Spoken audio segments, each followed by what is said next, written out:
Ms. Germanos joined the Middle East Institute in February, and she has been a very active member, and she has been producing pieces for us, which are available downstairs.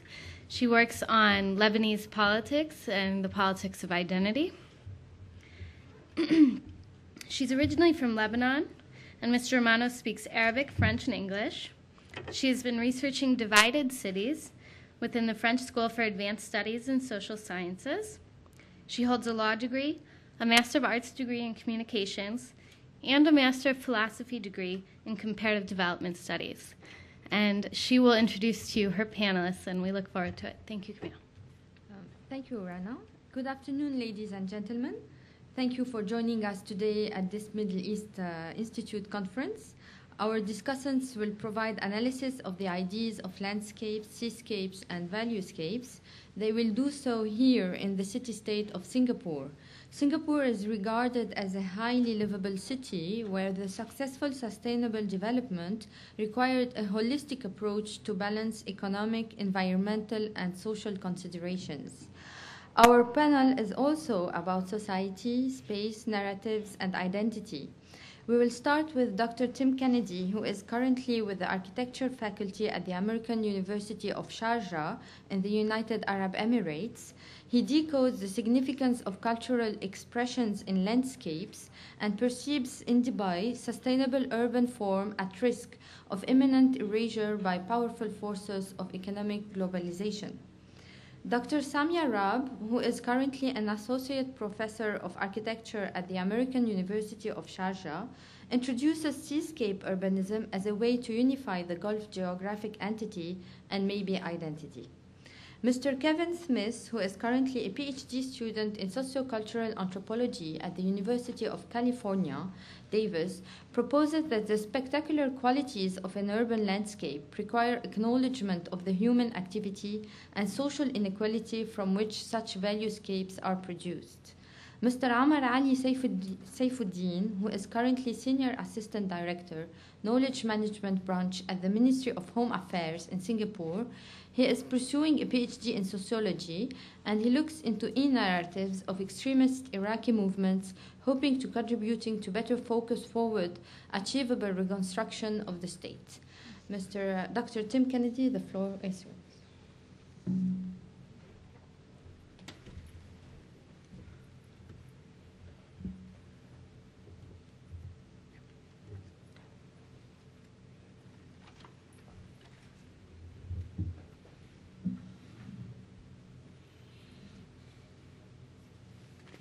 Very good.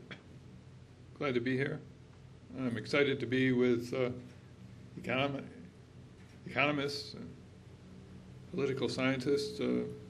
My background is art and architecture, but I see them as two sides of the same coin. So this has been very informative for me.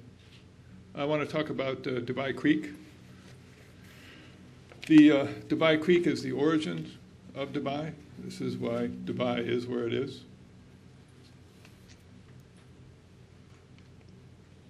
And as a landscape architect and urban designer, my whole training has been about consulting the genius of the place in all, as Alexander Pope mentions. Alexander Pope is a 17th century English poet who was part of a catalyst of a whole movement of developing what we know as the English landscape garden. It was in reaction to French formalism that people felt that, the English want to have their own kind of landscape style. So when I came to Dubai 6 years ago, it was very curious to me as to what this place was about. I had never been east of Europe, although I'd been introduced to this large branding campaign, which has made Dubai a household name. But since the financial crisis of a couple of years back, this Dubai master plan of 2025 will not be realize at this point.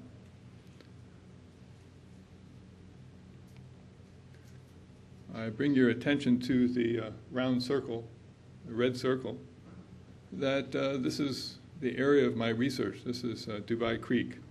You'll also notice that large proposed man-made island, Palm Dira, just adjacent to it.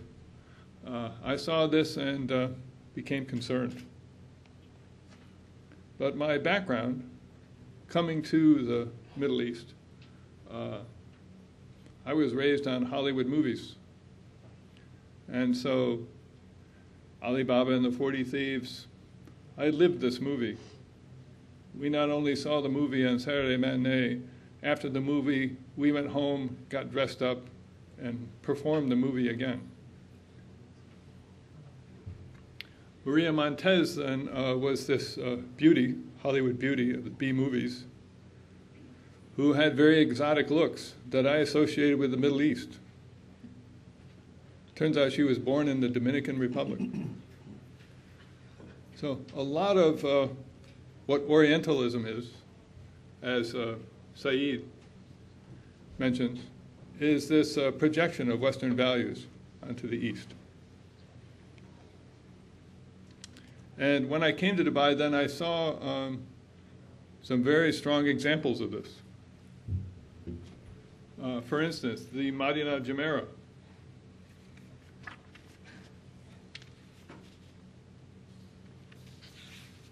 This resort pretends to the Oriental, but is an artifact based on Western theme park conventions. I wanted to read briefly a section from George Sanders' essay on the new Mecca. The Madinah Jumeirah is, near as I can figure, a super resort consisting of 3 or possibly 6 luxury sub-hotels and 2 or maybe 3 clusters of luxury villas spread out over 40 acres. Or, for all I know, it was 12 sub-hotels and 9 luxury villa clusters. I really couldn't tell. So seamless and extravagant and confusing was all the luxury. The Madinah is themed to resemble an ancient Arabian village. But to say the Madinah is themed doesn't begin to express the intensity and opulence and areal extent of the theming.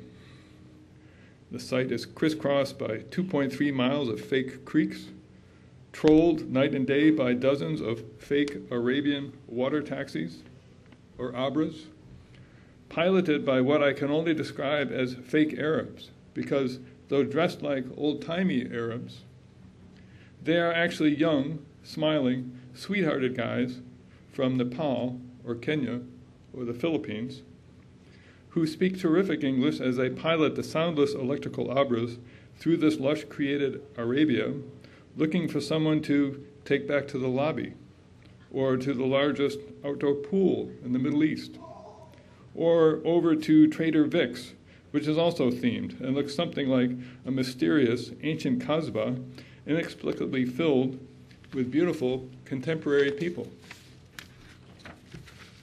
Because the truth is, he goes on, and finally, to finish the quote, because the truth is it's beautiful. The air is perfumed, you hear fountains, the tinkling of bells, distant chanted prayers, and when the, parentheses, real Arabian moon comes yellow and attenuated over a fake, in parentheses, Arabian wind tower, you feel you are a resident of some ancient city, or rather, some ancient city if you had dreamed the ancient city. And the ancient city has been purged of all disease, death, and corruption. And you are a founder/elder of that city, much beloved by your citizens, the staff. You can see in the distance the Burj Al Arab is the world's only 7-star hotel. Then more recently, the Atlantis Hotel. It's a replica, same, of a Bahamian version. There's another one of these in the Bahamas. But I was curious to come across on the website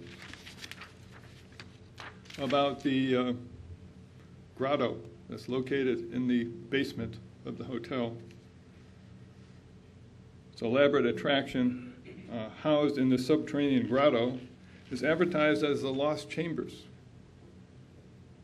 The hotel website makes the following claim. During the construction of the resort, a complex series of passages was uncovered, thought to have been buried thousands of years ago by the waters of the Arabian Gulf.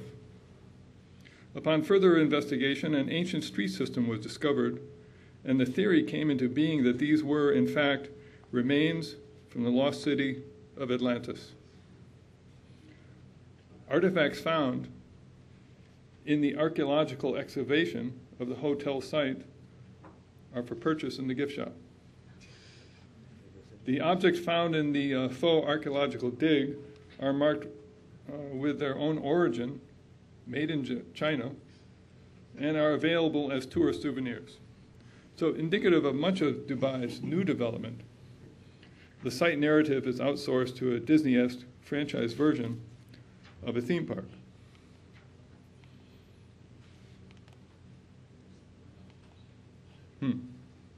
So this brings me to Palm Dira, which we saw in the 2025 master plan. This is another one of Dubai's man-made islands that was proposed, but my concern was of its close proximity to the creek, you can see in the red dotted line, and the way it's attached to the existing, it's just sort of spliced on. That's the old fabric of the city. And so I was concerned that that was going to start impacting this area of study that I was looking at. It was intended to be 3 times larger than the Palm Jumeirah, which is in existence. It's huge. It's so big that they had to put in phase 2 because the water wouldn't circulate among the fronds. You know, the currents in the Gulf are significant, but they're very slow. And they had to create kind of an eroded grid or a negative grid to get the waters to circulate. Here is the redesign of it. Here's Dubai in 1950. This was the year that I was born. So within one lifetime, the incredible development of this urban fabric. But little known is this network of vehicular streets and public alleyways within the fabric around the creek. And there are the Dubai Creek district names. And it was the names that, in my investigation to find out what was there before this Hollywood version came along with the global marketing, that I started to ask my students, what do some of these names mean, these place names? I had done work like this before, cultural landscape studies in the US, and names are very important. And it was revealing. There's, at the edge there, you'll see Al-Ras. Ras, I'm told, means the head, and that's that kind of prominence there. Just around the edge is a place called Al-Butin. Butin, I'm told, means like stomach or tummy. And in the flooding of the waters of the tide, at certain times of the year, that area will become wet.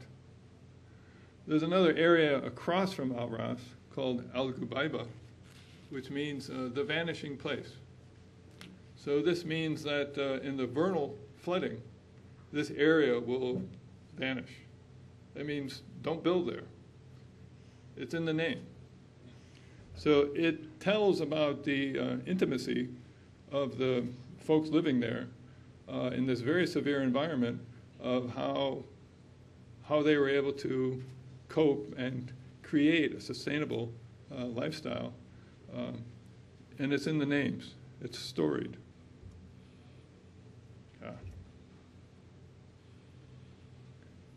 This is some of the names then.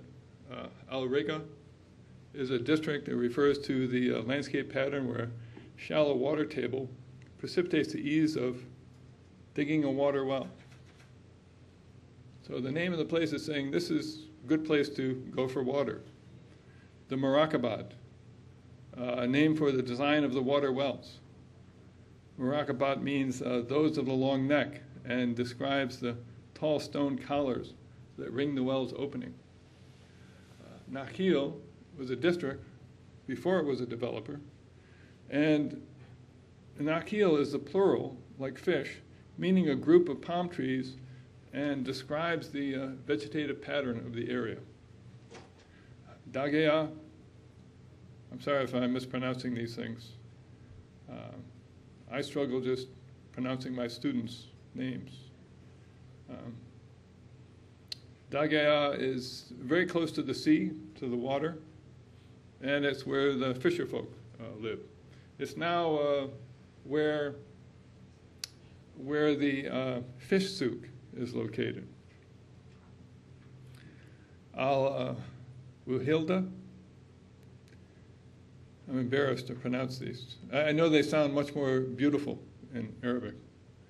Name for a single landmark, palm tree that distinguished this place. Al-Barsha, named after planting of trees in groups, which looked like a decorated landscape. Al-Mutina, named as the land of mud. So there's not just sand, there's different kinds of sand. Sabka is a mixture of sand and mud and clay. Ramul, named after sand dunes consisting of soft sand, which has certain characteristics. Abu Hail, named after the well of potable water that marked this place.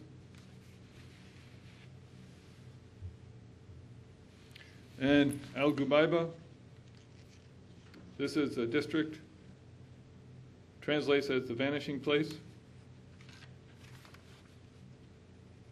Subject to flooding and vernal pools.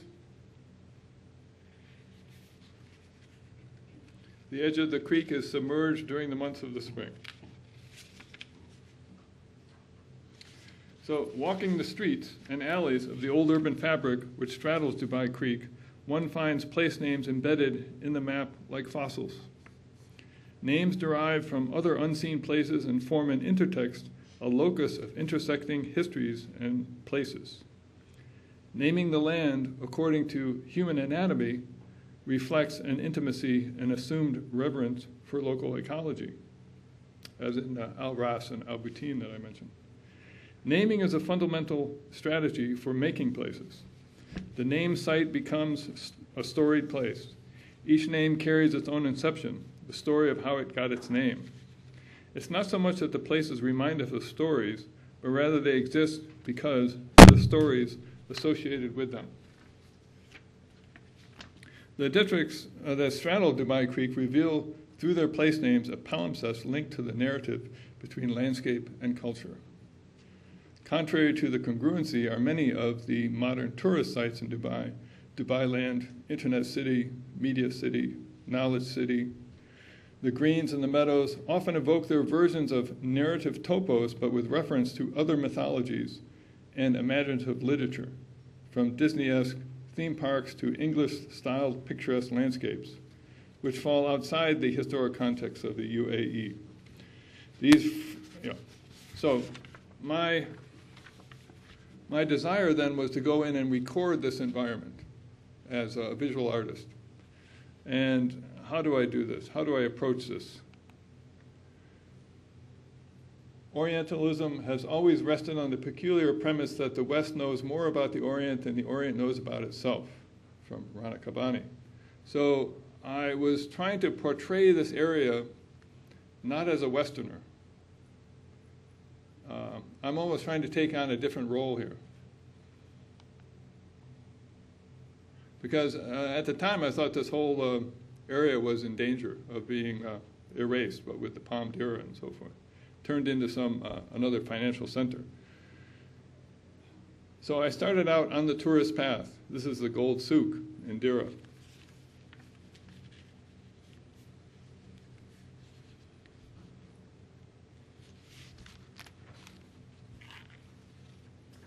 This is a series of 18 large architectural, mural-sized, sequential panoramas.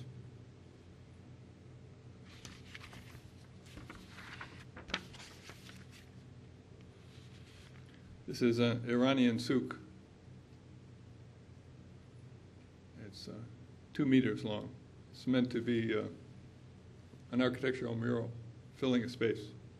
And these pictures, it's not just one picture. I didn't say, excuse me, could you stand there and wave to that person while you're over here and walking in the opposite direction? The process was, it probably consists of somewhere between 40 and 60 images. And then they're layered in Photoshop. And then through a series of painting on masks, either a figure is emerging or another one is erased. And this follows certain conventions. Puvis de Chavannes was a 19th century French muralist. This is where I'm starting to get off of the tourist path.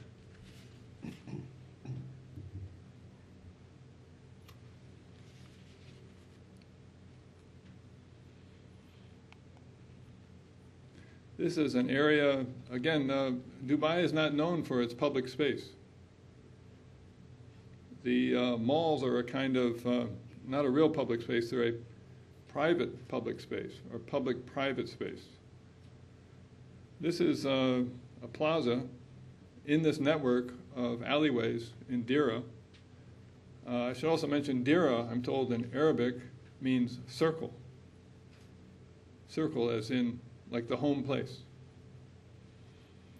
And it's known as Little Mumbai. If you come by here on a Friday afternoon, it's like Grand Central Station at rush hour.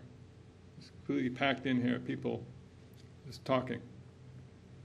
And it's sequential. I don't have a pointer, but the guy who's arching his back is also sitting down. This is one of these kind of ad hoc public spaces in this area. There's now a new building in this place, but you can see at the time people were using it as a public meeting place and following the shadows as they moved. This is the other end of Little Mumbai. And there are quite a diverse group of people here. Pakistani, Indian, from all over. It has a certain vitality to it. The Asian souk, so the boats come in to the creek, the dhows, they drop their stuff, it goes into the souk, and those are wholesale souks that are then moved to dispersed throughout Dubai. And nighttime has its own life and activities.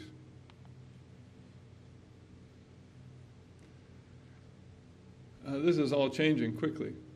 The Abras are going to be replaced with air-conditioned vehicles. And I'll just end by saying that the film that I'm showing tomorrow is another attempt to portray the life of this place and its people. And I hope you all can take a look at the film tomorrow. I believe it's being played before or after lunch. Thank you.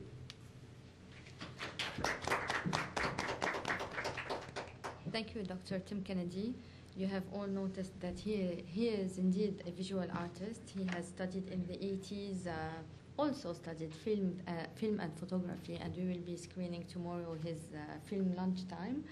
Now, I would like to introduce Dr. Samia Rab, who is currently an associate professor of architecture at the American University of Sharjah, Seascape, Urbanism, and the Gulf.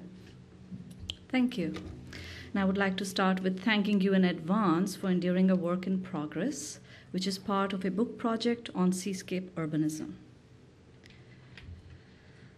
The Gulf, known as Al-Khalij, both in Arabic and Persian, actually Khalij in Arabic and Persian, is linking 3 continents, Asia, Africa, and Europe, and from ancient times has been an important highway of trade and communication between different civilizations, which have impacted the culture and urban form of its coastal cities. In my paper, I focus on the relationship between oceanic mobility and urbanism, illustrated through 3 port settlements, Ras Al Khaimah, Sharjah, and Bandarlinga. In my presentation today, I will focus primarily on Sharjah and only briefly discuss the other case studies because of the time limitation.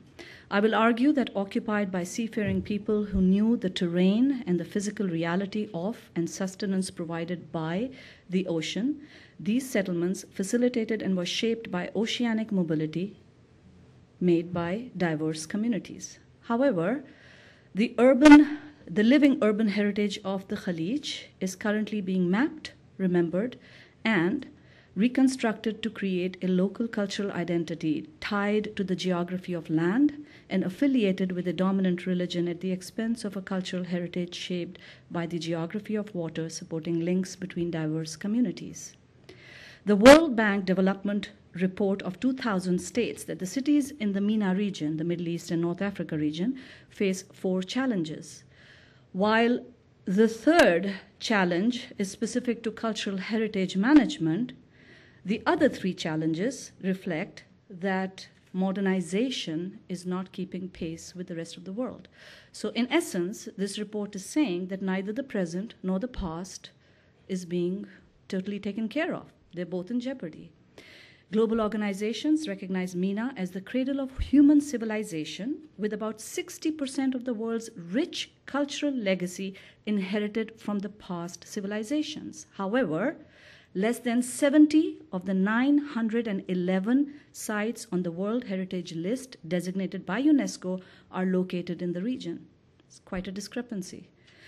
4 countries, including the UAE, have thus far no listed sites.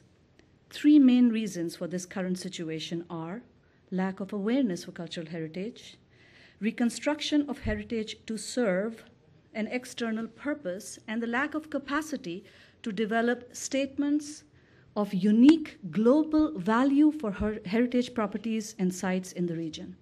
I have been working on articulating the uniqueness of Khaliji heritage for over a decade with gracious support from several institutions that need acknowledgement. At the same time, I would like to stress that my views do not represent any one of these institutions, and only I am to be blamed for errors or interpretations or misinterpretations. We know that mobility has impacted the shapes of transported objects. By examining the port settlements of Sharjah, Ras Al Khaimah in eastern Arabia, and Bandarlinga along the coast of Iran, I will argue that the maritime space and its seabed connecting these 3 settlements is saturated with resources like pearl and oil. It is not only the root of a culture of conflict, as argued by many, but has also shaped their physical organization and urban development. While these 3 port cities benefited from the lucrative Indian Ocean trade, they facilitated exchange of material, human, and capital flows. The Persian component and the Arab component coexisted, though not without conflicts. Merchants, lenders, divers, and labor force from all across the region inhabited and participated in the making of these settlements. An Iranian scholar has recently acknowledged that due to the ill-defined relationship between the center and its autonomous peripheries, Iranian coast of the Persian Gulf was predominantly populated by Arabs. Since the Safavid had not invested in a navy to stay focused on expanding their landed territory inland, the Hawala Shuyukhs of the Arabian Peninsula had since the 17th century administered most of the maritime settlements along Khalij. To understand the maritime space as a geographic territory, a short tangent into the history of cartography is necessary, mainly to see how land-centered approaches have guided our mapping of the world from ancient times. The ancient worldview depicted in this clay tablet shows the known territory of Babylon and Syria surrounded by the Gulf water, acknowledging the limit of their knowledge of the unknown territories beyond. Greek cartographers reveal a greater knowledge of the world, but push the water as the bounded limit of land outside knowledge, as the limit of the world known. The Ptolemaic projections of the world continue the classical tradition, but add an astronomer's vision that use the stars as the fixed point on an abstract grid, points without lines. diminishing the distinction between land and water. The Balkhi world maps by Arab navigators use the concept of the Ptolemaic grid to depict specific climatic zones, not abstract celestial projections, using color to bring attention to the water and revealing a world ready for navigation both on land and water. Their contemporary medieval European Mappamundis disregarded the Ptolemaic tradition and introduced signs and symbols to represent their worldview. The Portland charts by Portuguese, Catalan, Italian, and Ottoman sailors mapped idealized movement depicting the ocean with straight rhomb lines between landed destinations that ended when they reached the coast, serving less to enable navigation and more to signify the navigability of an idealized oceanic space with limitless mobility, as argued by Steinberg. These maps disregarded the three fundamental components of indigenous seafaring knowledge: underwater terrain of the ocean, the behavior of the ocean with respect to the celestial movements, and the experience of the sailor while moving through the marine environment. Though fairly accurate in marking landed territoriality, these maps as forms of representation were limited in facilitating travel through time and space of the ocean. The European ideal of the sovereign territorial state and its expansion across the modern world required a modification of the Portland charts. This gave way to systematic geographic representation that revived the gridded space of the Ptolemaic map. The European maps produced during the 17th and the 18th century start depicting the ocean once again as an abstract mathematical reality, an empty space of points that can be crossed at will. The land-like entity with social and natural processes no longer served the purpose of constructing the idealized state, bounded, owned, and organized, separated by the oceans. The distinction between land and water was implicit in both the Portland charts, where navigable ocean was encircled by the unnavigable land, and the medieval Mappamundis, where knowable land was encircled by an unknowable ocean. In the early modern era, land was perceived as the developable territory, and the ocean as an empty and unmanageable outside, beyond both the realm of ownership and the modern world of modern state societies. Mare liberum, the concept of free ocean. It is the emergence of modern states that diminish the role of the ocean in forming linked hybrid communities. Recent discoveries in archaeology by Jeffrey Rose negates these assumptions and promotes an understanding of the Khalij and as a maritime situation that shaped cultural evolution throughout the region. According to Rose, the Gulf oasis in the prehistoric era was an exposed lake basin some 40 meters below current sea level, impacting centuries of linkages across the Khalij. From the 9th century onwards, current Sharjah and Ras Al Khaimah along the Arabian coast appear as Al-Sir, and shown in Niebuhr's mid-18th century map. I will make a reference to this map again later on. So this is the map by the British when they started calling the coast of the Arabian side Pirate Coast, but I will come back to this a little while later. But meanwhile, this is a Niebuhr's mid-18th century, 1754 to be precise, map. And along with the map, he also wrote about his travels in Arabia. He was commissioned by the King of Denmark to really navigate and give a report on Arabia. And he discusses these three towns as being very well connected to the Indian Ocean trade, where governance of water was far more important than delimiting land. The Qawasim family of Al-Sir governed Sharjah and Ras Al Khaimah, and another faction of the same family controlled Bandarlinga and associated islands across. Collectively, the Qawasim possessed the coastal edges and the water in between, using land as markers of sea tenure. Jalfur, located in present-day Ras Al Khaimah, has been the site of continuous human habitation for several millennia, connected with the Madan and the Dalmun and the Indus Valley civilization, as well as Mesopotamia. It was once situated on a lagoon and series of navigable channels, but over time, the settlement shifted location as harbors, channels silted up, and what my colleague Tim just referred to as the sabkha, the silting of the land of the lower basin of the water. And because of that, Ras Al Khaimah has shifted its location in maps across time. But Ras Al Khaimah shares with other port cities of Al Khalij three aspects of historic urban development.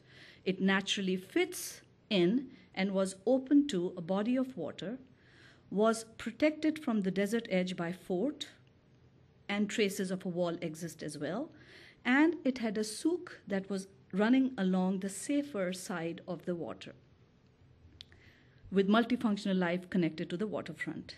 Traces of this urban heritage still exist despite in dilapidated condition, with only the fort restored as a museum. Though a conservation plan for the entire historic area known as Old Ras Al Khaimah has been conceived, it remains contested and unimplemented. Moving across the Khalij, another settlement developed its urban form under the Qawasim rule. The first time Bandar Linga is mentioned in a text is in 1674 by the French traveler Ebekar, who called it Talanga and described it as a large Arab village 2 leagues from Kong, from where he hired a boat to go to Basra. Although involved in trade activity, Linga was not a port settlement until the late 18th century. According to Willem Floor, Linga was populated by the Hawala Arabs since 1550 onwards, and it came under the administrative control of the Qawasim Sheikh of Al-Sir, which means Jalfor and Sharjah, in mid-July of 1760. By the early 19th century, Linga had a presence along the Khalij, and the strife between the two factions of the Qawasim family had impacted trade through territorial seas between the three towns. The early modern era, and this is just a close-up of the landmass and a few of his most oldest part of Bandar Linga, which when I show you Sharjah, you will be able to see the similarities between the house forms clearly. The early modern era mapped perception I discussed earlier impacted the European relation with the indigenous seafarers for whom water was as real as land and equally connected to everyday life. As Britain closed the chapter of piracy in the Atlantic, it opened another in Al-Khalij. Under the guise of liberating territorial waters, the British abandoned their policy of strict neutrality in political aspects of Khalij and started active campaigns to gain primacy over the Indian Ocean trading route. The destruction by the British Navy of the Qawasim fleet at Ras Al Khaimah in 1819 led to the expansion and consolidation of Sharjah's urban form as treaties were drafted for maritime security and crucial states were enlisted. The subsequent move of Sheikh Sultan bil Saqar al-Qasimi to Sharjah facilitated its urban growth. Between 1823 and 1954, Sharjah served as the base for British political representative on the crucial coast. The continuous port activity along the coast had generated a linear pattern with distinct treatment of the water and land. While the fort protected the settlement from the desert, the souk was exposed to the water, facilitating maritime trade and transactions of goods between port dwellers and the interior nomads of the desert. The subsequent treaties further restricted cannons on the water edge, deployment of cannons on the water edge. In 1932, the British government in Sharjah established a staging post for the Imperial Airway flight en route from England to India, pulling the city into the desert like it never had before and severing ties with Iranian administration, which had rejected British request for an airstrip in Bushehr. In the 1970s, planned modern interventions not only disrupted and disconnected the traditional spaces, their planners imagined a new city with its back to the Khalij, and for the first time in its history, settled Sharjah encountered the desert as opposed to historically defending itself from it. The waterfront had facilitated the continuity in a linear souk and a linear urban form. It had once provided a vital foreground and a primary entry to Sharjah, and ultimately it became an ignored industrial backdrop despite its continuity as the central business district for the city. My mapping of Sharjah's historical development reveals that even through its later development, 4 types of distinct but interconnected spaces had emerged to support the internal dynamics of urban life. The internal market district, the souks, spread along the creek, the Sahel, through almost the entire length of the settlement. A gated protective wall with Hisn Fort marking the central entrance comprised the defined outer limit of the settlement. Immediately outside the Hisn Fort was the space of the external market, Sahat al-Hisn, where the settled community came in contact with the families of the hinterland. The residential quarters, Farij, between the souks and the wall were generally divided into 4 main but uneven sectors located to the east and the west of the Hisn Fort. Though the introduction of vehicular road and loading and unloading activities have disrupted the former relationships with and access to the water, the lost spaces along the Sahel have persistently been used as places for interaction by Sharjah's still diverse inhabitants. The persistence of a diverse community, despite their expatriate status, is yet another form of urban continuity. The souk, too, continues to exist along the Sahel, and despite its disjointed state, due to the introduction of a main thoroughfare, its original character is still traceable through efforts at managing change by the Directorate of Heritage. The Bank Street, with its precarious island housing the reconstructed Hisn Fort, divides the historic core into 2 distinct zones, Al-Mureja Heritage Area and Al-Shuwaihin Arts Area. Until recently, the Sahat al-Hisn functioned as the only inclusive, all-inclusive public space, known as the Rola Square. It is now delimited through controlled and paid access. While only the continuity of district names, mostly based on affiliation of its original inhabitants, commemorate the lost Farij, lost or reconstructed Farij, the Sahel, Souk, and Sahat al-Hisn have persisted and evolved as urban continuities throughout the history of this exemplary Khaliji port city. Most recently, the Heart of Sharjah project has also been launched as the largest historical revival project in the Middle East. It proposes reconstruction of the historic fabric at an even larger scale than the modern interventions of 1970s and 80s, which destroyed the historic fabric, now in plan for reconstruction. It has already drastically impacted the everyday life of the city. While new urban infrastructure projects such as the metro in Dubai and the universities across Emirates, of which I am a part, are being constructed for largely expatriate communities, urban heritage is being reconstructed to present a homogeneous identity. New frameworks are needed to understand the evolution of urbanism in Khaliji portal cities, as well as to guide strategies for their continued development. Frameworks that are grounded in the local and regional histories revealing pre-oil modernity and urban continuities and articulating the role of these port cities in linking local, regional, national, and global networks of space, society, and economy. The demarcation of Sharjah's official heritage area has not only utilized tons of endangered building material, that of coral stone, it has also impacted the integration of the heritage area within the overall city.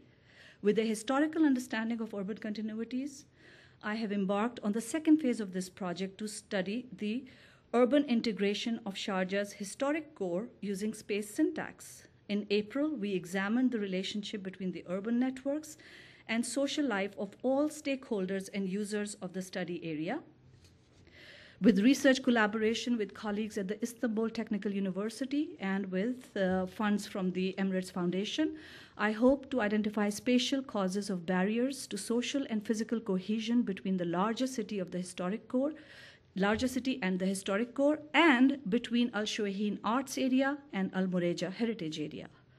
While our project can certainly not solve the problems faced by the Gulf in the present time, it will map and present Sharjah's historic urban continuities as a starting point to discuss the uniqueness and characteristic features of seascape urbanism along Al-Khalij.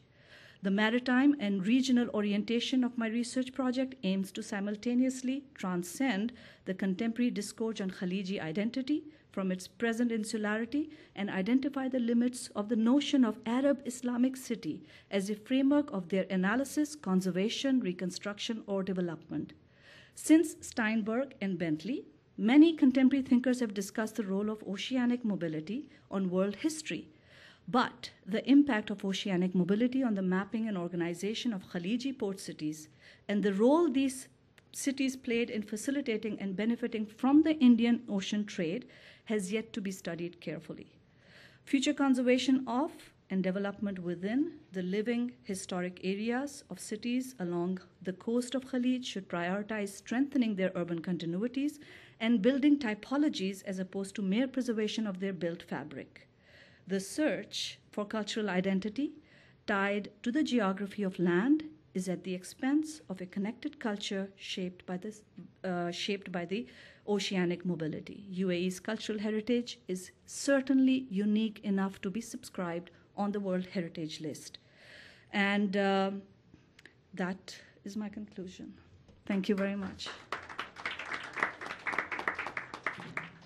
Thank you, Dr. Rab. I would like to remind you that she has been a consultant for UNESCO, and her forthcoming book is entitled Shaping Memory, A Global Perspective on Urban Heritage and Conservation in the 21st Century. Now allow me to introduce Mr. Kevin Smith, who is currently a PhD student in sociocultural anthropology at the University of California, Davis. He will be introducing Misty, Materialities, Dubai, Mythic History, and the Burj Khalifa. Thank you, Ms. Germanos, and I'd like to thank the conference organizers. I'm honored to be on this distinguished panel, and I must confess I'm certainly not an expert on architecture, but I'd nevertheless like to present my paper on the Burj Khalifa, and I'm mostly thinking of, presenting these theoretical reflections on the tower as they inform both the concept of linear progress and also addressing the pressing question of the South Asian migrant worker community, which Dr. Rob importantly reminded us this morning. Okay. In this paper, I will approach the Burj Khalifa skyscraper as a material embodiment of the ethic of late capitalist progress in the 21st century. It expresses, in a completely new and aggrandized set of spatial, geometric, and temporal parameters, the profit motive's incessant drive for bigger and better in the material architecture of the urban manufactured landscape. I take the tower here as a synecdoche of both the neoliberal project underway in Dubai and of the temporal logic of progress more broadly. Writing against the teleological historicism of modernization theory, I will critique the notion of progress as the liberated, interminable time of capital explicit in the language of Dubai city planners. Interpreting the symbolic meaning of the world's tallest skyscraper as an enormous monument to cosmopolitan development, I would like to reinvest this tower signifier with the negative memory of progress's dark side, the realm of migrant worker shantytowns, racial hierarchies, environmental devastation, like that captured so forcefully by novelist Abdurrahman Manif, and the collapse of fictitious capital's credibility brought to the fore in the 2008 financial crisis. To do so, I will juxtapose the laudatory narratives of the tower's landmark testimony to the achievements of Arab Gulf oil wealth, especially of Dubai's rising status as a global cosmopolitan center, next to the bleak social conditions of South Asian migrant construction workers on the one hand, and to the nature of financial debt to Abu Dhabi, on which the tower's financiers relied for its completion, on the other. I suggest that these two realities contradict the acclaim surrounding the tower, as they belong part and parcel to the neoliberal cosmopolitan project, albeit in a kind of ghostly, unacknowledged, and ideologically mystified manner. I will then demonstrate that the construction workers' ability to bring the gears of the tower to a grinding halt through labor strikes, and the revenant nature of financial debt, which grasps this tower's futurity with the gravity of the past, bring the negative concomitants of progress to a decisive foreground, therefore requiring our analytical attention. My call to qualify the dominant ethos of progress derives from the observation that one cannot accept the victories of market progress unless she also endorses the corollaries of extreme disparities in wealth, low-wage labor pools, ecological destruction, or a global geopolitics dominated by military conflict over resources and the control of oil revenues. Perhaps it is Theodor Adorno who gives this particular valence of human progress its most honest description when he writes that no universal history leads from savagery to humanitarianism, but there is one leading from the slingshot to the megaton bomb.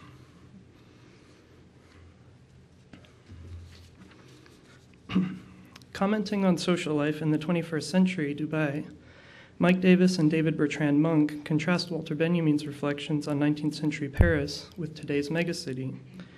In Dubai, they write, the inverted realities and false consciousness of the Victorian era have now grown to Himalayan, life-threatening proportions.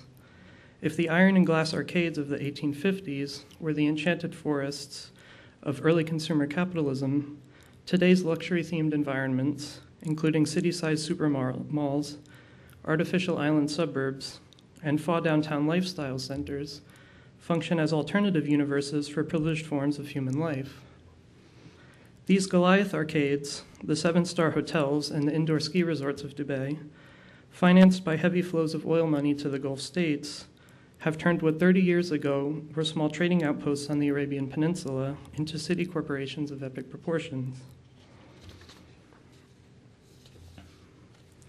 Today, the expatriate population of Dubai is roughly 80% of the emirate of Dubai's total population of around 1.6 million. Abdul Khaliq Abdullah describes Dubai as a city corporation as a result of the intersection between the ruling Al Maktoum dynasty and its dominant private sector companies, including the city's largest, the Al Maktoum Holding Corporation. Further, the neoliberal structure of the city-state, with its hands-off approach to the market, permits the free reign of capital in what Iwa Ong calls neoliberal zones of exception.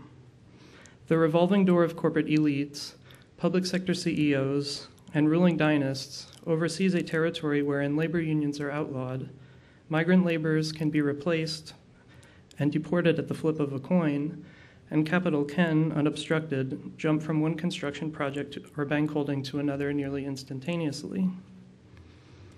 South Asian migrants in the Gulf comprise a large proportion of Dubai's construction workers, performing under abysmal conditions.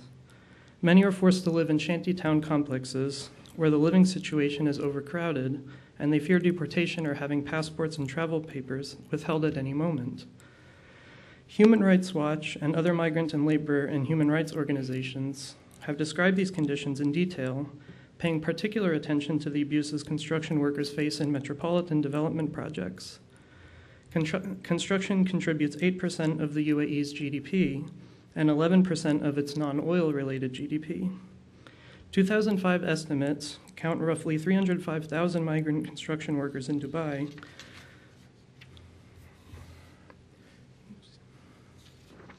primarily from India, Pakistan, Bangladesh, and Sri Lanka.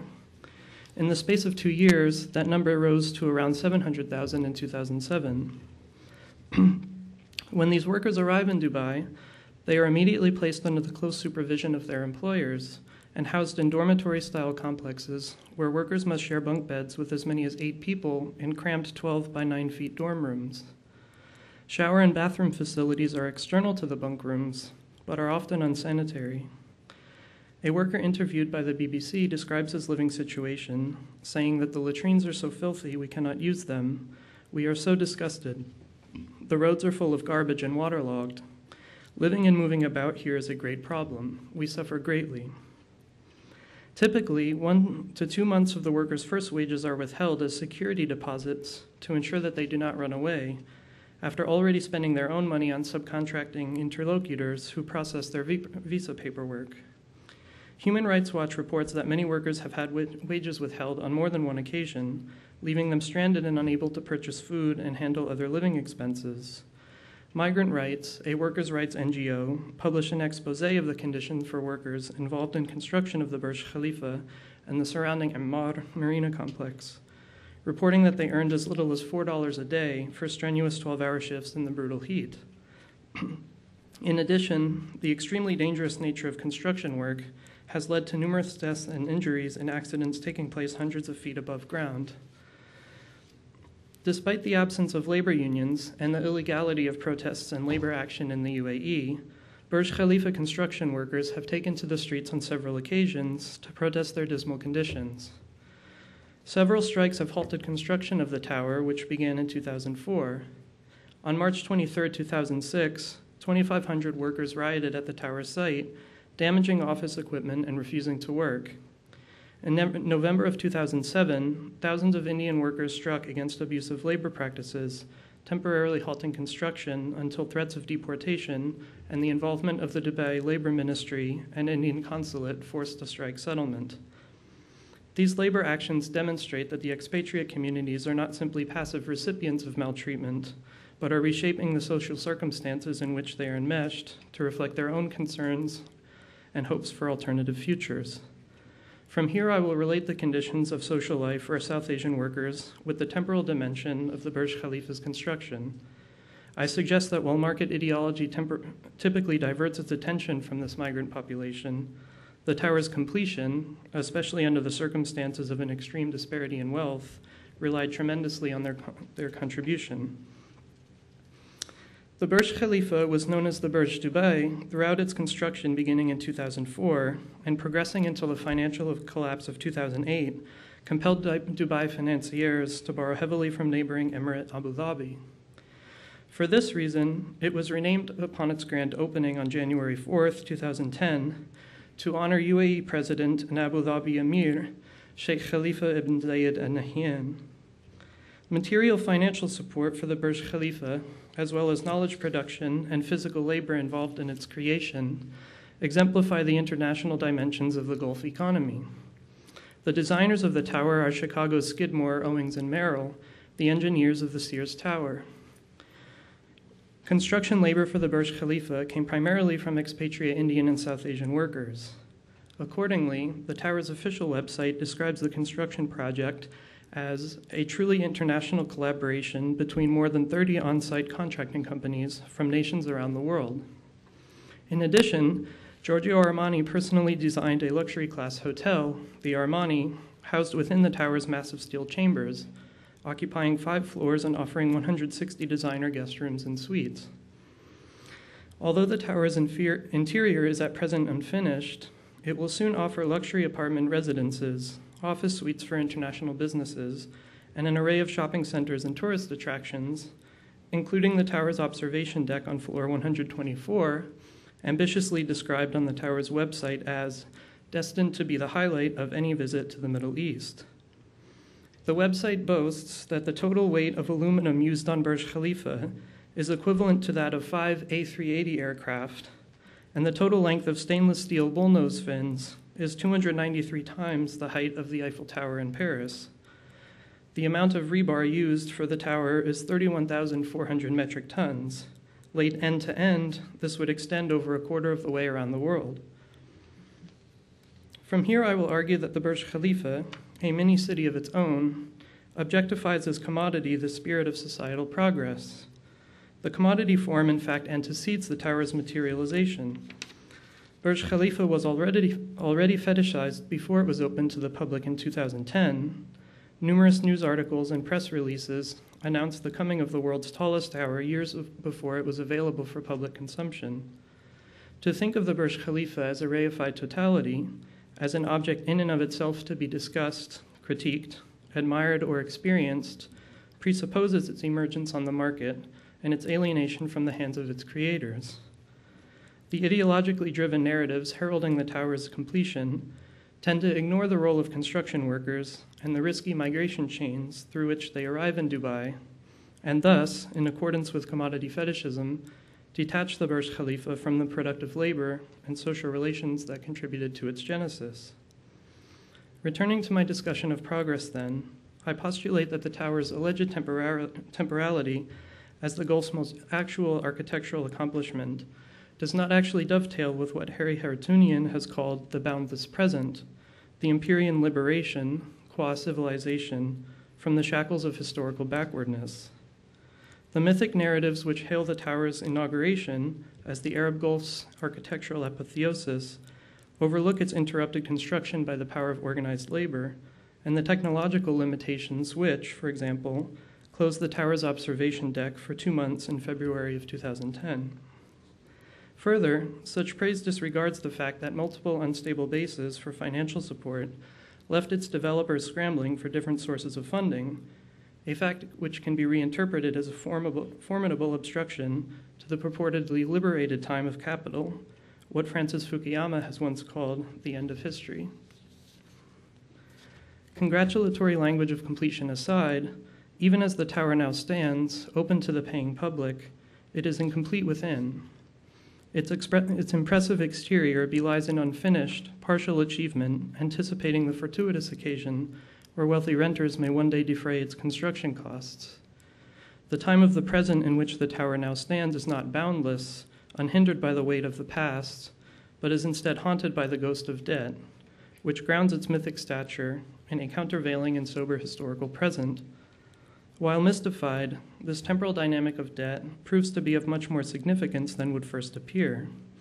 For, if the tower's import suggests that the market version of progress is to offer the only solution to the nature-culture dilemma, then how to account for the unbearable weight of debt that already sullies any future to be lived out under its auspice?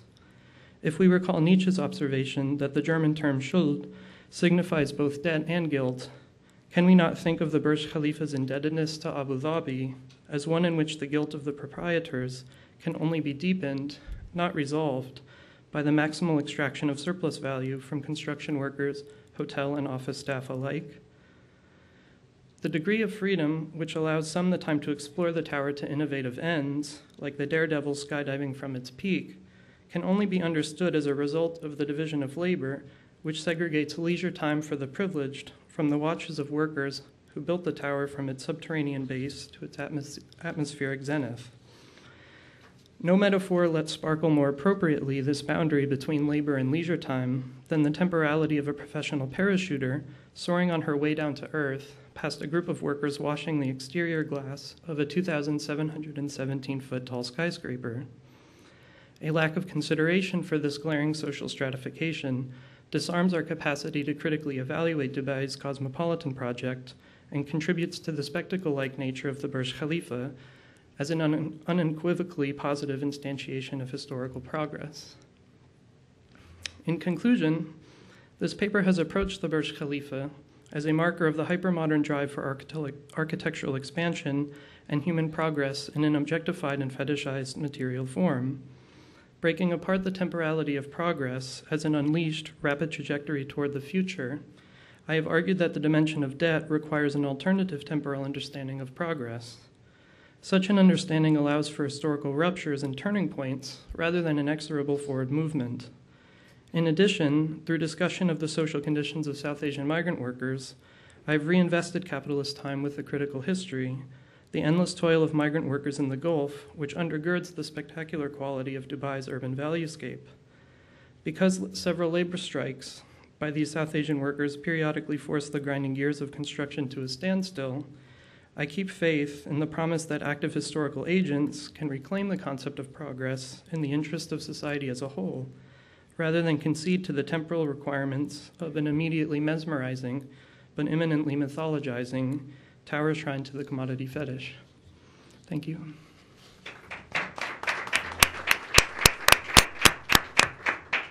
Thank you. Kevin Smith is pursuing a PhD in critical theory. Now, allow me to introduce Mr. Omar Ali Saifuddin, who is currently Senior Assistant Director, Knowledge Management Branch at the Ministry of Home Affairs in Singapore.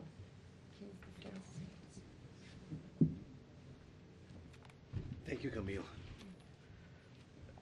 Very good afternoon, everyone. I'd like to begin by thanking Professor Hudson and the team at the Middle East Institute for giving me this opportunity to present this paper.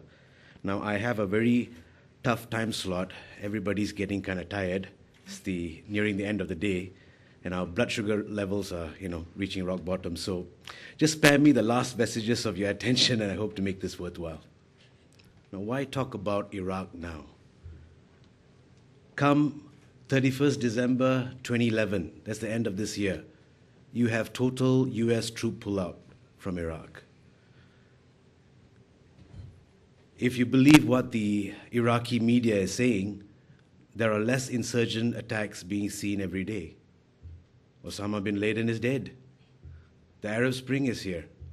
So why do we have to talk about the Iraqi insurgency? Isn't it on its way out?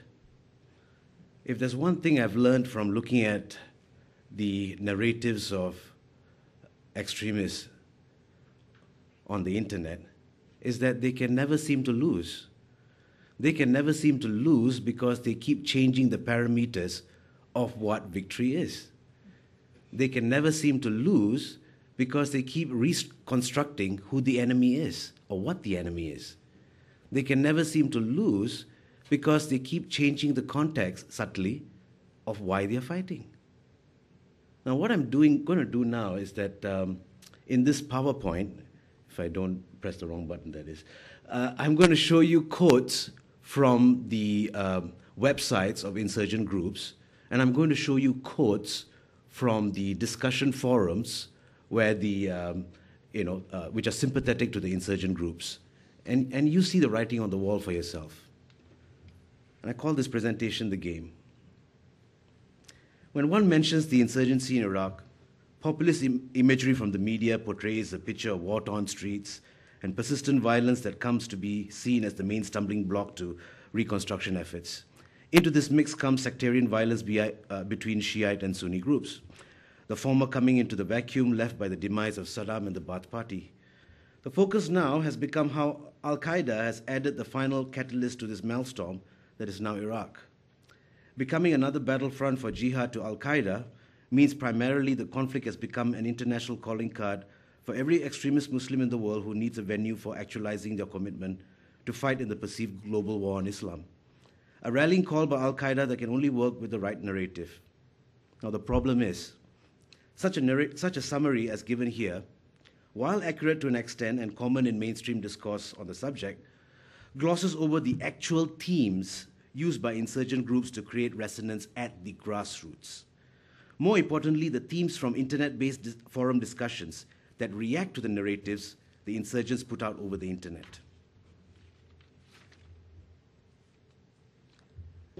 Internet use in Iraq has expanded over the years following Saddam's rule, especially the use of cyber cafes. Quite naturally, insurgent groups in Iraq, I knew I'd do this. Insurgent groups in Iraq have capitalized on this to make it one of their prime communicative mechanisms. It is not just local Iraqis the message is targeted at, but also the global community of Muslims for the purpose of recruiting foreign fighters. This paper looks at the narratives posted by Al-Qaeda's coalition of insurgent groups forming the Islamic State of Iraq, the Islamic Army in Iraq, the Army of al-Mustafa, Jaish al-Mustafa as it was called, and the 1920 revolution brigades on the internet.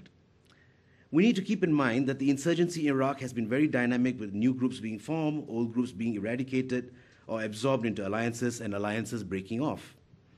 This is also frequently reflected in their narratives. Such narratives should not be dismissed as mere propaganda that seeks to portray a certain impression to the grassroots. They equally highlight a few central themes that espouse the mood of the insurgency and how they see themselves. Presented below are some of these themes. Now take a look at this quote. Now this was actually a letter that the ISI, someone was sending to the Islamic State of Iraq that was intercepted. The central theme here is about the need to demonize the enemy as a strategic imperative. But we also need to see the manner in which they demonize the enemy. In this case, it's on integrity issues. But more importantly, they do not represent, that the enemy does not represent security. So they are zeroing in on what they have correctly identified as the prime concerns of the citizens of Iraq after the occupation: safety and security. This becomes more apparent in the latter part of the letter. Now take a look at what this quote says. Judging by this, we can see how a state of insecurity is a strategic force multiplier, an imperative that needs to be enforced both with enemy insurgent groups and with the general population at large. It is only under these conditions that their tactics and proposed solutions carry weight. What is more important to note is that Al-Qaeda's ISI is very much cognizant about the centrality of this strategic objective vis-a-vis their other goals. We can also see how the state of insecurity needs to be extended to the economic realm as well. In other words, anything to prevent the existence of a state of normalcy. Now take a look at what this quote says. It is from the same letter. It will place all the misinformation efforts. It will place the Shia government, the Ba'athist government, and the National Kurds into continuous conflict, and perhaps in wars that might in the future be destructive because of the oil and their earthly personal interests. This will lessen the pressure against us and the Mujahideen brothers in all of Iraq, where the enemies fight among themselves and weaken.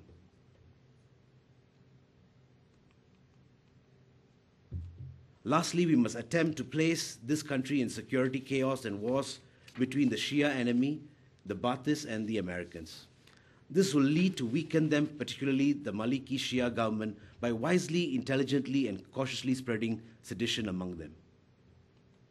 Here's another theme. And the theme here being no compromise and no half victories. Any remnant of American hegemony and control in any form, as long as it is present, would entail an ongoing fight. With US forces ending combat missions on 31st August 2010, and with total troop pullout on 31st December 2011, according to the SOFA Pact, the Status of Forces Agreement. Such a narrative clearly indicates that they intend to carry on the fight as long as any semblance of US foreign control and influence, even if it is economic, remains. Some insurgent groups might capitalize on this as a victory that was attained due to the continuous pressure exerted upon US forces.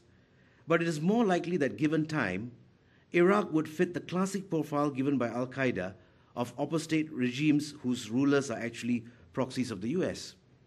It is clear from this narrative that ISI is setting the stage for such a permanent label to be ascribed as long as the ideal of an Islamic state ruled by Sharia under Sunni control and with total expulsion of any US or Western interest is achieved. But it is also an end state they are equally happy not to achieve too soon. Now take a look at this quote. The idea here is that they want to keep the US bogged down in Iraq and that it in fact helps their cause in Afghanistan and elsewhere. This in itself is a victory. The alternative scenario of entailing collapse of the present government and the formation of an Islamic state of the type Al-Qaeda wants is a victory as well. Either way, by how they define and couch the parameters of victory in their narratives, they can never lose. Now here's another argumentation technique that they use. This quote demonstrates Al-Qaeda's adept ability to maneuver the political context to their interpretation in their narratives, one which they do by corroborating it with empirical studies done in the West in mainstream research, or by citing criticism from Western sources for leverage. This is meant to show how they are winning by causing the US to bleed in their economy, by attributing this empirically provable end state as a result of their insurgent actions. The image conjured in the minds of the audience is that they are a credible face of the insurgency, and they are winning. They are very clear in articulating who the enemy is. Contrary to popular belief, it is not the US primarily. And here's a quote that they use in their narrative. Jihad against the apostates is a priority over jihad against the original kuffar. The Shias are portrayed as the main threat in Iraq, namely on how the US are collaborating with Iran and the Shias. Now I understand that Muqtada al-Sadr, at the beginning of this year, is back in Iraq. The one constant in this game of perception between the insurgent groups is the religious frame used by ISI in their arguments. It is not simply about their stance of fighting in the name of Islam. We need to examine what they intend Islam to represent in their arguments. The theme they are trying to convey is that Islam is the only credible force of will that will make the West afraid. If this is the case, then it becomes more than a force multiplier to arguments. It is a foundational standard that, if used, transcends any other claims to legitimacy, be it nationalism, tribalism, ethnic affiliations, etc. Islam as an ideological standard makes the opponent take them seriously, as it more than anything else will resonate at the grassroots. Thus, it is very evident in the narrative battles between the insurgent groups, there is an impetus to be the true representation of Islam or adhering to its tenets as a guiding element. In other words, they cite that they do have a political project, even though there are Arab volunteer fighters in the midst who are not Iraqi, and they do not have a vested political interest in the conflict. Their political project is Islam. This claim instantly elevates their status as they claim that they have little material goals to gain, such as consolidation of economic and political power, as their main agenda is not Iraq, but Islam. They corroborate this stance by citing the self-serving corruption and criminal activities that eventually lead other insurgent groups to collaborate with the Iraqi government, the West, her allies, in return for material and strategic advantages. They claim that they, on the other hand, have nothing to gain except suffering in battle. Allegations of rape constitute a highly emotive instigator in Iraqi society. An article in the UK Times ran a piece in April 2009 about how rape, beatings, and bribery by Iraqi police are getting out of control. Such displays of blatant criminality, abuse of absolute power, given in the name of fighting insurgency and controversy, are quite naturally leveraged on by ISI in the midst of intense grassroots uproar and abhorrence over such incidents, and the general feeling of insecurity in the streets. Their pitch then aligns itself to prove that they are the ones with nothing to gain materially who are on the side of justice and true defenders of the people against self-serving criminal collaborators who consolidate power to maintain this state of invulnerability. And take a look what this quote says. But in the city of Tikrit, the police chief himself raped 2 girls from his own tribe, Al-Jabbar. And with the help of big detectives and the scent of the news exploded, and the criminals are still free until this day, in the shadow of Machar governor of Saladin. And he is the main member of the Islamic Party and the Reconciliation Front. In their frame, they cite how the leaders put in power are central to the American strategy of ruling by proxy. But it is a game that is not played in street battles, but in media airwaves and on the internet. One in which they describe how ISI and the jihadis are portrayed as fanatical and violent murderers who do not have their people's interests at heart. This shows how Al-Qaeda and the ISI are very well in tune with the media pitch used on them and the general impression being painted against them. They know what is being criticized against them. One which they counter categorically and in a timely manner. And it's very interesting because I looked at one article that came out in the Al-Qaeda magazine, Inspire, and when we talk about how Al-Qaeda is losing its leverage in the light of civil unrest and so on, they actually quote that back, and they argue it point by point. And you'll be surprised how many academics Al-Qaeda likes to quote. There is a battle for who owns the title of being a hero of the people. For example, the Islamic Army in Iraq in 2007, in their press statement over the internet on November 2007, likewise seek to capture the repertoire on themselves being the true defenders of the Iraqi people. There is a clear shifting focus in the narratives away from the issue of US occupying forces to attacks against them by Al-Qaeda.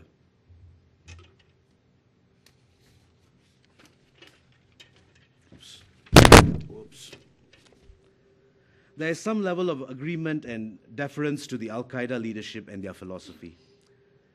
But human dynamics being such that they cannot agree on many tactical and strategic matters. With regards to the attacks against them by Al-Qaeda, they cited this, alluding to the idea that they had been betrayed by Al-Qaeda and casting aspirations on their level of trustworthiness.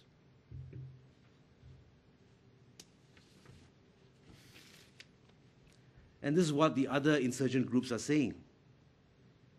So here we see the early signs of dissent again against Al-Qaeda and the ISI, which takes momentum in the later years.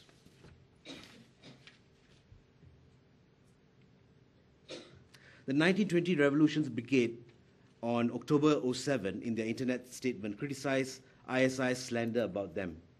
It is chock full about the squabbles between them and the accusations being spread.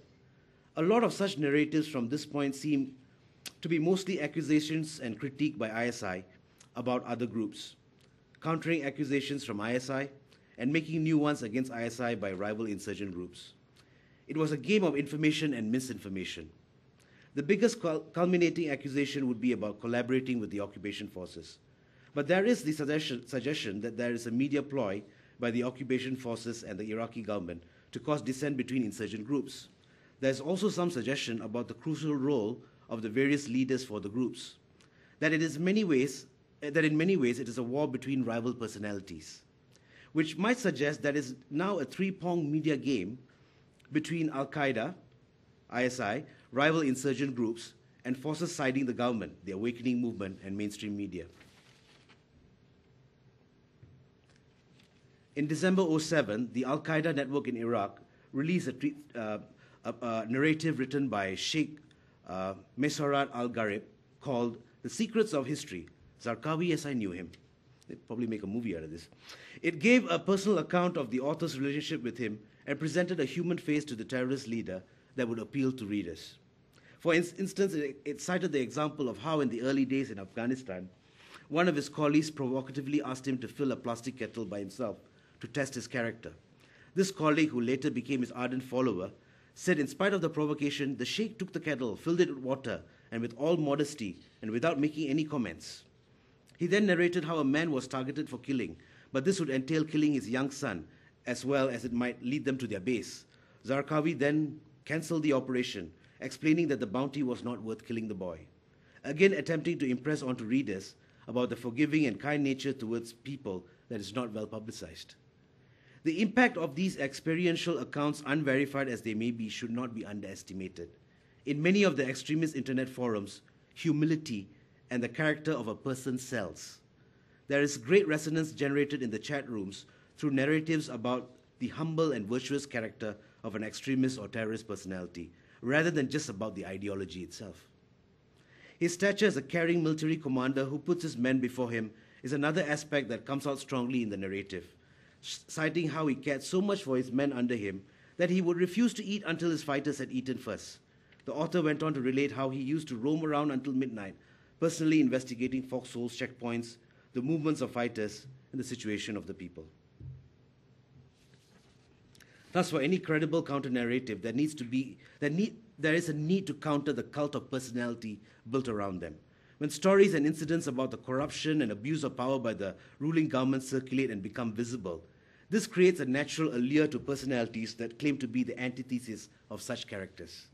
This becomes harder when the sheer lack of visibility of such alternate perspectives, such as that of the narratives by insurgent groups, creates a myth of conspiracy. In other words, because such perspectives are less publicized and so shockingly different, readers might feel that they are more likely to be true. This repeated emphasis on extremist forums on how untrustworthy mainstream media is adds to this notion. Now, what about forums? Now, take a look at what one of the discussion posts that have been put on one of the more popular forums. The dominant theme here is about creating empathy. It creates in the reader the impression that the common Iraqi can be balanced in his or her opinion by not painting all Americans with the same brush, the ones who are anti-war, by appealing to universal emotive sensibilities to persuade the reader to empathize on why they hate the US. Uruknet also posts a wide sampling of critique from credible Western sources. This is also common in other websites and forum pages that are sympathetic to extremist and insurgent ideologies. The culminative effect of such posts and articles drives a strong empathetic message against US occupation and the invasion in general to the wider-speaking global audience. The forum post that follows this reflects the recurring theme seen in insurgent narratives about distrust about the rhetoric in Western media and political narratives about Iraq. But more importantly, resonates another recurrent theme that the insurgents are portraying as the mood of the Iraqi nation, namely the climate of insecurity, a feeling of injustice, and being ruled by a self-serving, authoritarian, and corrupt regime. And in summary, these are the themes that are being espoused on the web narratives and on the forums. Now, what's happening in the forums is that many of these themes are getting mutually reinforced by the various people who post those narratives. And there's another very important theme that comes across in the web forums, And that is the idea that military resistance is not the same as terrorism. Thus, it gives a kind of moral legitimacy to this whole idea of the insurgency. Finally, I'd like to end with basically saying that it's too late to put the genie back in the bottle. The internet, which has come alive from the time of Saddam's regime, remains a mirror by which we can witness the sentiments and evolution of Iraqi society, as it goes through the throes of violence to the point where perhaps one day the Iraqi people will have relative stability through which they can choose the life they want. Violence both within and that which is instigated from external elements for now and for the foreseeable future remains the biggest hurdle to this outcome. In this game of persuasion, where the prize and moral high ground goes to the one who identifies best with the grassroots, the internet is one of the best places to watch this unfold. Thank you.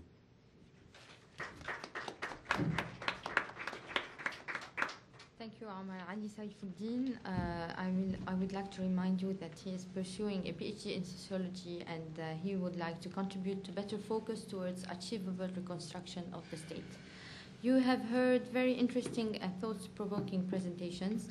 I will open the floor for your questions. Please introduce yourself and address your questions to our distinguished speakers. Maybe Dr. Haltoun Ajwad would like to ask a question. A micro.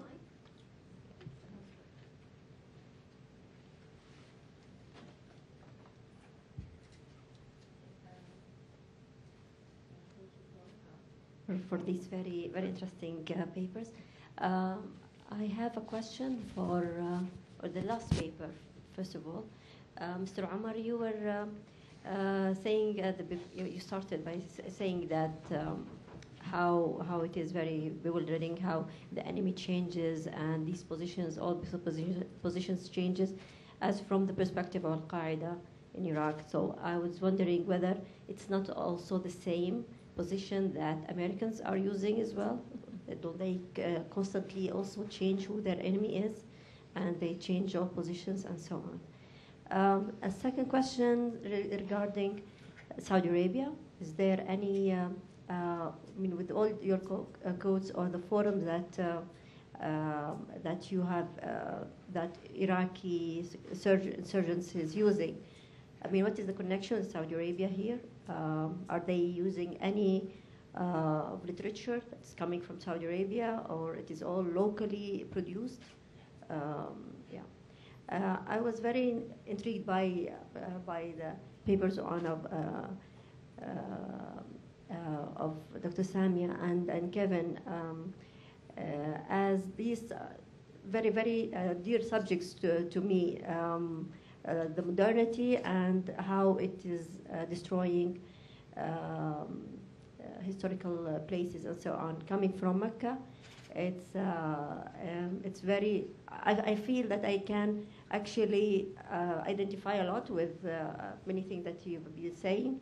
The example of Burj is not very much different from the tower that overlooking Al-Kaaba with Big Ben. It's much higher than Big Ben now, but it's actually reflecting not very much different story of that, except it must be larger somehow from Burj. We have 5 hotels placed there with unlimited numbers of many things. In addition to the spiritual aspect to the space, which is being overlooked by this modern structure that is just disturbing the whole city, if you like to say, because the minute you enter Mecca, actually before you come nearby the Haram, you'll just see the tower of the clock. And now we are. Anyway, it's a very, very sad story. So how the structure as well as the geography of Mecca is changing and being altered to accommodate for a new vision that I don't know how to describe or even to interpret. either from psychological or social perspective or even economic, except the saying that it is here when it comes to capitalism, we can see it in its it's very visually manifested with these big monuments. Ecologically, we have even destroyed a whole mountain. A whole mountain has been removed to build these types of structures. So again, this is one thing. Another thing I was going to ask, how is it that, how would the UNESCO come and ask for a certain building or structure to be preserved if they don't have access to it?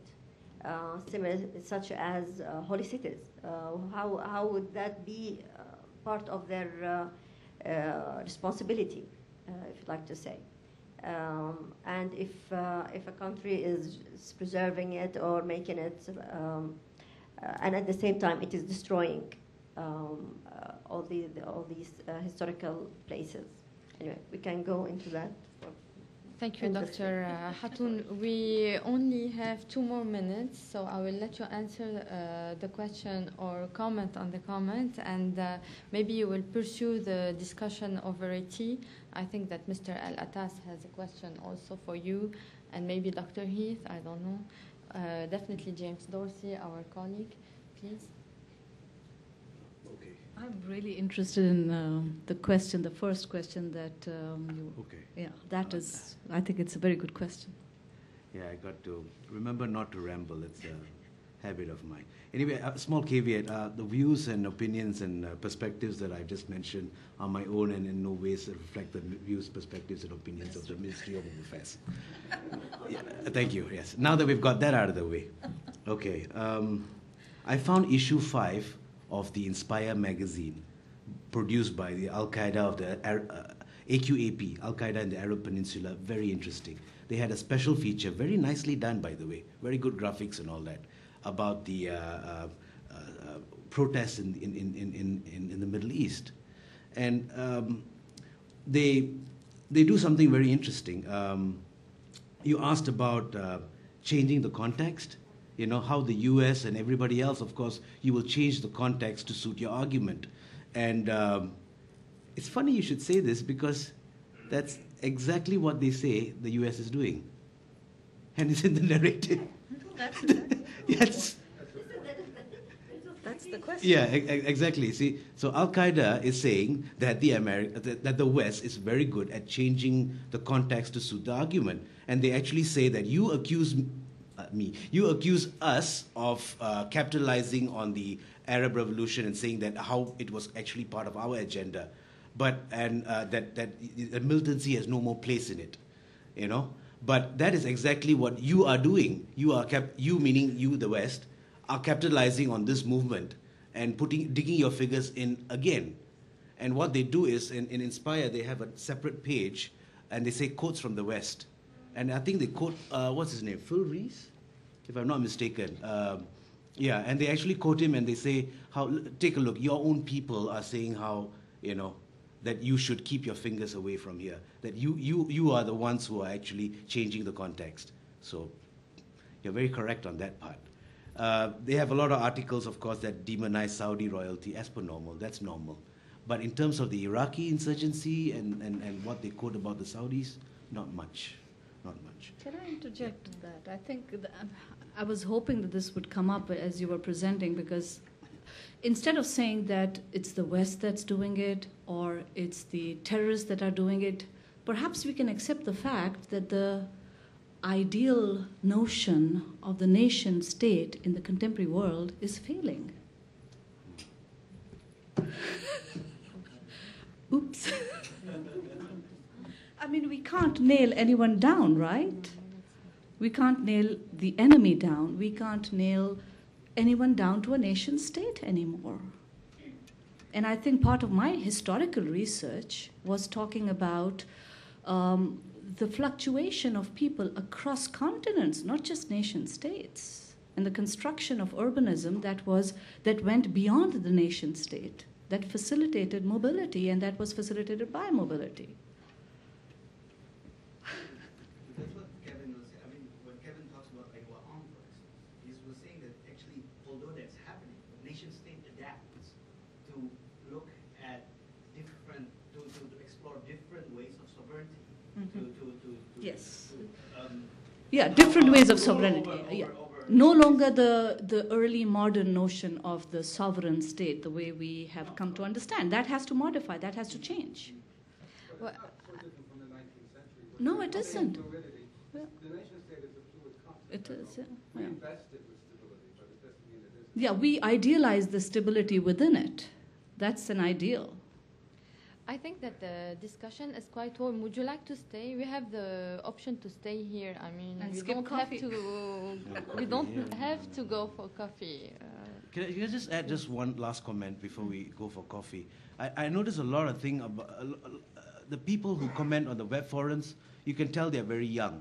There's only one clear thing that's coming across to them. I want results today, not tomorrow, not slowly over time, but today, now, something realizable, something tangible that I can see now. And that is what Al-Qaeda is promising. It's saying, look, yes, you've got to mobilize your people, you've done that now, but is that enough? Sooner or later, you're going to have to take up to militancy to keep what you've gained. Something to think about.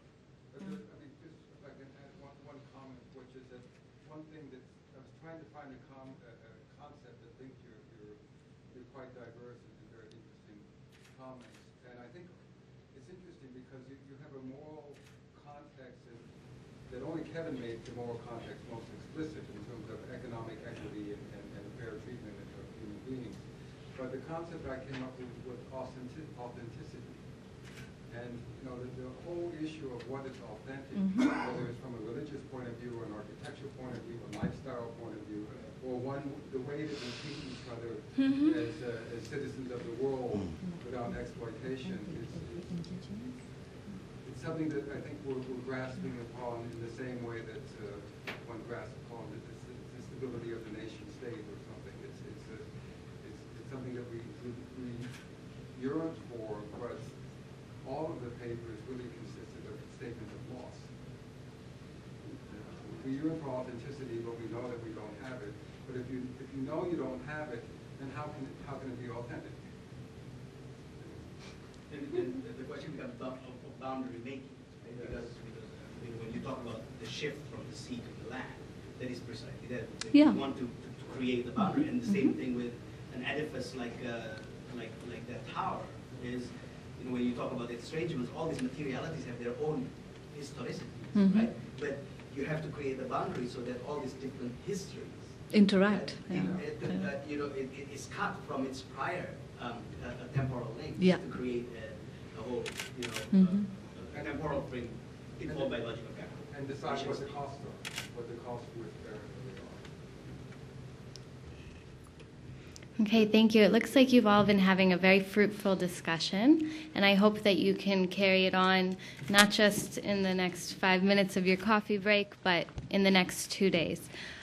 Please join us downstairs for coffee. The next session is scheduled to start in about 2 minutes, but please, as quick as you can make it in, we'd appreciate it. I'm happy to see that you had a great session, so if you can join me in